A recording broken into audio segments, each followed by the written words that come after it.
कोलकाता में आज से शुरू होगा सीपीएम का सम्मेलन। 2016 विधानसभा चुनाव से ठीक पहले सीपीएम का मंथन। 37 साल के बाद चुनावी रणनीति पर पार्टी ने बुलाई बैठक। डीडीसी विवाद में बीजेपी से निलंबित सांसद कीर्ति आजाद आज प्रधानमंत्री नरेंद्र मोदी से कर सकते हैं मुलाकात। पीएम से मिलने का मांगा है वक्त। अभिनेता अनुपम खेर ने कश्मीर समस्या के लिए अनुच्छेद 370 को बताया जिम्मेदार। कहा अनुच्छेद 370 को तुरंत खत्म करने की जरूरत। अभिनेता अनुपम खेर ने कहा जिस दिन बंगाल, पंजाब, गुजरात के साथ साथ देश के दूसरे हिस्से के लोगों को जम्मू कश्मीर में बसने की अनुमति होगी उस दिन सुलझ जाएगी कश्मीर समस्या। अलवर में छात्रा के अगवा होने पर महिलाओं ने किया प्रदर्शन। पुलिस पर लगाया आरोप। 4 दिन बीत जाने के बाद भी नहीं हुई कोई कार्रवाई।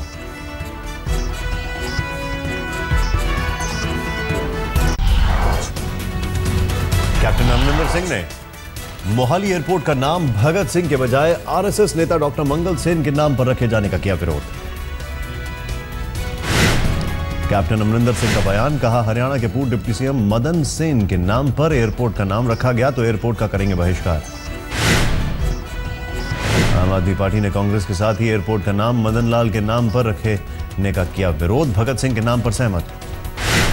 भूपेंद्र सिंह हुड्डा ने मनोहर लाल खट्टर सरकार पर साधा निशाना। कहा राज्य में बिजली कटौती लेकिन सरकार सरप्लस बिजली का कर रही है दावा। मध्य प्रदेश में शिवराज सिंह चौहान सरकार को झटका। स्थानीय निकाय चुनावों में 8 में से 5 नगर पालिकाओं पर कांग्रेस का कब्जा। शाजापुर, बेड़ाघाट, मझौली, नौद और ओरछा में कांग्रेस की जीत। सीहोर, शाहगंज, मंदसौर और बीजेपी को कामयाबी। उत्तराखंड में बाढ़ राहत घोटाले को लेकर विपक्ष ने राज्य सरकार का मांगा इस्तीफा। मुख्यमंत्री हरीश रावत ने कहा केंद्र सरकार से पूछे जाए तो सवाल। भुवनेश्वर में बीजू जनता दल पार्टी का 18वां स्थापना दिवस। मुख्यमंत्री नवीन पटनायक समेत सभी बड़े नेताओं की मौजूदगी। हिमाचल प्रदेश के धर्मशाला में तिब्बत और नेपाल के छात्रों के वर्कशॉप का आयोजन। देश के 300 छात्र लेंगे सम्मेलन में हिस्सा। छत्तीसगढ़ के मुख्यमंत्री रमन सिंह ने रायपुर में किया राष्ट्रीय कृषि मेले का उद्घाटन। 3 दिनों तक चलेगा मेला।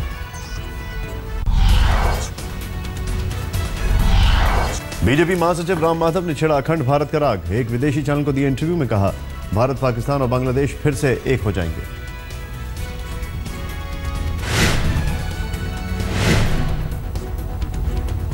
राम माधव ने कहा आरएसएस को अब भी भरोसा। 60 साल पहले ऐतिहासिक कारणों से अलग हुए ये सभी हिस्सा एक दिन लोकप्रियता और सहमति से एक हो जाएंगे।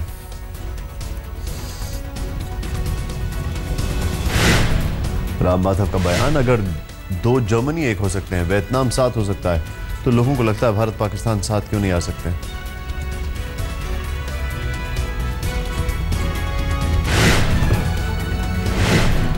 राम माधव ने ट्वीट कर कहा मेरा इंटरव्यू 7 दिसंबर को रिकॉर्ड हुआ लेकिन संयोग से इसका प्रसारण 25 दिसंबर को हुआ। इसे मोदी के पाक दौरे से जोड़कर देखना गलत। मोदी और नवाज शरीफ की मुलाकात का चीन ने किया स्वागत। चीनी विदेश मंत्रालय के प्रवक्ता ने कहा क्षेत्रीय शांति और विकास के लिए भारत पाक रिश्तों में बेहतरी जरूरी है।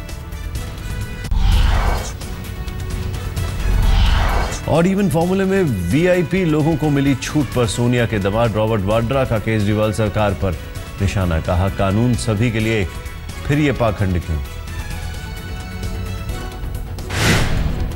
वाड्रा ने फेसबुक पर लिखा अगर जनहित में कानून लागू किया जाता है तो वो सभी पर लागू होना चाहिए, वीआईपी लोगों पर भी।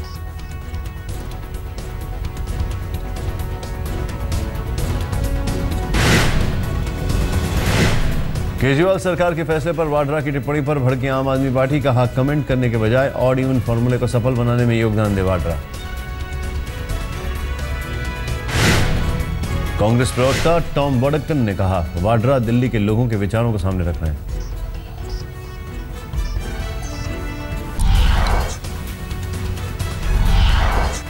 दाऊद इब्राहिम के गुर्गे। छोटा शकील की धमकी के बाद छोटा राजन की बढ़ाई गई सुरक्षा। तिहाड़ जेल में कैद है छोटा राजन। छोटा शकील की धमकी के बाद छोटा राजन से मिलने पर रोक। इलाहाबाद में बेखौफ अपराधियों के हौसले बुलंद। व्यापारी के घर के बाहर बम से हमला। वारदात सीसीटीवी में कैद।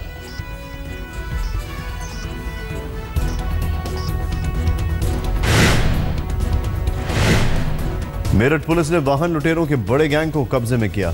दिल्ली एनसीआर के क्षेत्र में करीब 18 कारें लूटने का आरोप।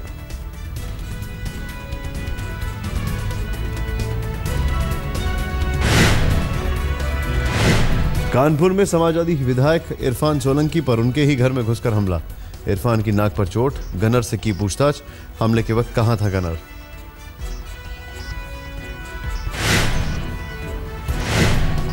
पूर्वी दिल्ली में लूट के इरादे से आए बदमाश पुलिस के हटते चढ़े। पकड़े गए अपराधी पर 40 से ज्यादा मामले दर्ज।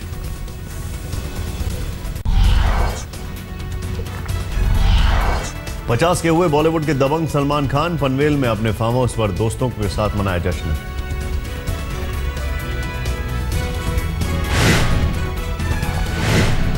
तब्बू, फराह, सानिया मिर्जा, नीलम, अभिनेत्री सोनम कपूर पिता अनिल कपूर के साथ बर्थडे पार्टी में पहुंची।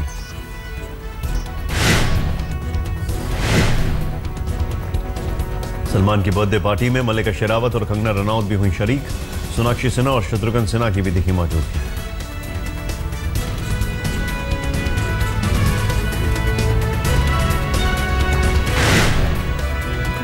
हिट एंड रन केस में हाईकोर्ट से बरी होने पर सलमान ने जताई खुशी।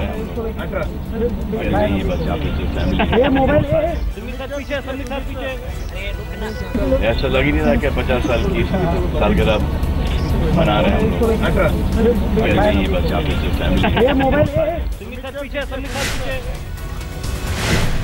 हिट एंड रन केस में बरी होने पर सलमान ने जताई खुशी। कहा, माता पिता के सिर से बोझ हट गया।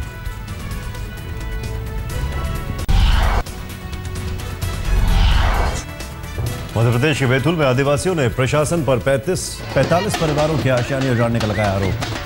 चलाया नींद हराम आंदोलन। आदिवासियों ने डीएम दफ्तर पर किया प्रदर्शन। प्रशासन को शर्मसार करने के लिए गाए गाने।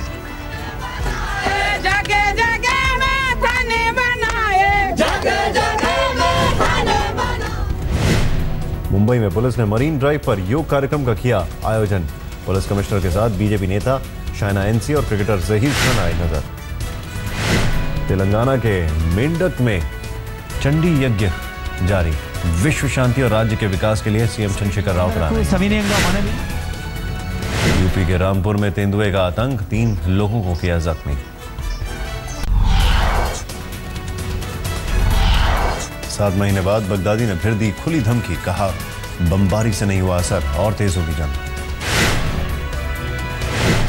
सीरिया में रूसी हवाई हमले का नया वीडियो आया सामने। वीडियो पोस्ट करने वाले का दावा, शुक्रवार के हमले में एलेप्पो शहर में 100 से ज्यादा गाड़ियां हुई तबाह। यूक्रेन की राजधानी कीव में क्रिसमस पर चला डॉग फैशन शो का जादू, पगनिमारी बाजी। चीन के शेंडोंग प्रांत में धंसी खदान, एक मजदूर की मौत, 11 लोगों को किया गया रेस्क्यू, 17 लोग अभी भी फंसे।